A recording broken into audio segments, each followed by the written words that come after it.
Good evening, everyone, and welcome into a brand new episode of Tailgaters right here on MUTV 23 Sports. They would take a 4-point lead into the final 2 minutes when Aaron Rodgers finds Randall Cobb, who gets all the way down to the 20-yard line, and the Packers were driving. Aaron Rodgers, 4th and goal, rolls out, but his pass to the end zone is incomplete, and for the first time in his Bears tenure, Jay Cutler gets a win at Lambeau. Giants-Redskins battle for first place. Kirk Cousins finds who else but the Giant killer, Deshaun Jackson.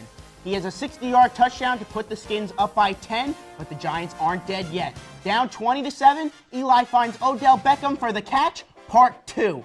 He takes it in with the left hand to the chest, but it would not be enough as Kirk Cousins is able to get the first down, and the Redskins would win and take over first place. First of all, I never want to hear the excuse that pitchers shouldn't bat because it leads to injuries.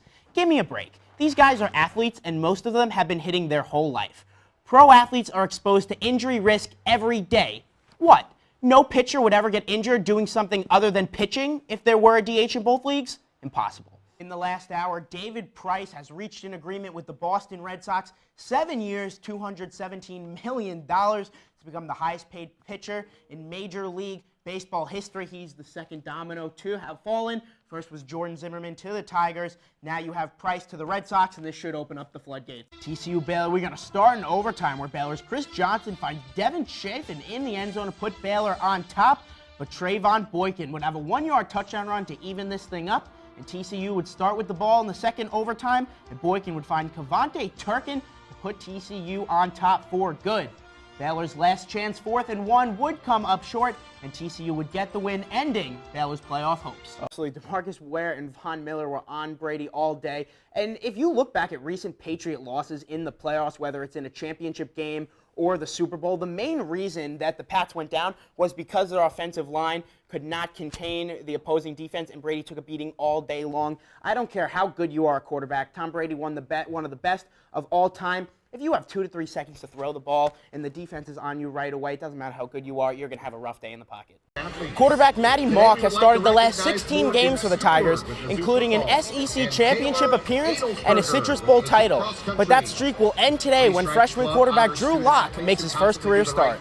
On today's show, we are going to give you an in-depth preview of the Fall Classic that begins in less than an hour as the New York Mets take on the Kansas City Royals. We will also be joined by 23 Sports analyst Haley Russell to discuss the latest week in the National Football League, and we will end things off by previewing the upcoming week in sports. And he would finish things off in the 6th inning with the game tied at 2 with a solo shot, and he would keep things going in the NLCS, starting things off with a home run off John Lester. Jake Arrieta, you got something coming for you too.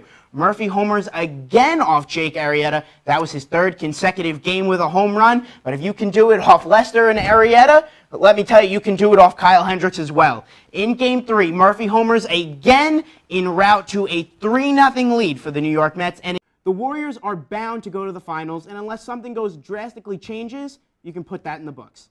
Oh boy, I can spend much less time on the Eastern Conference. The Cavaliers are going to the finals. Done. That's it. Who is going to compete with them for 7 games? The Raptors? So we are not even at the All-Star break, and there is about, I'd say, a 90% chance that the Warriors are going to play the Cavaliers in the finals, and that's disgusting that I know that already.